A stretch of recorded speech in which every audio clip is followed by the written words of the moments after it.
मध्य અને દક્ષિણ ગુજરાતમાં વરસાદી માહોલ। વડોદરાના કરજણ અને ડભોઈમાં ધોધમાર વરસાદ તો વલસાડ, નવસારી અને સુરતમાં પણ મેઘરાજાની ધમાકેદાર બેટિંગ।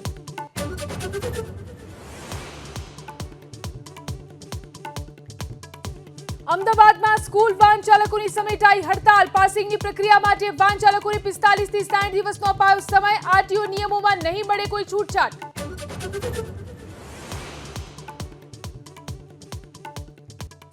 સુરતમાં આપના 2 કોર્પોરેટર પર લાંચના આરોપને લઈ કુમાર કાનાણીના આકરા પ્રહાર। કોર્પોરેટર અને અધિકારીઓ ભ્રષ્ટાચાર કરતા હોવાનો આરોપ।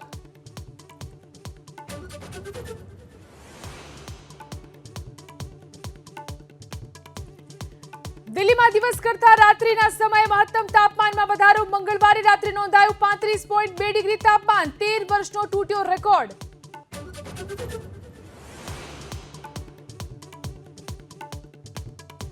બિહારમાં નાલંદા યુનિવર્સિટીના નવા કેમ્પસનું પીએમ મોદીએ કર્યું ઉદ્ઘાટન। બોલ્યા, ભારતના સ્વર્ણિમ યુગની શરૂઆત।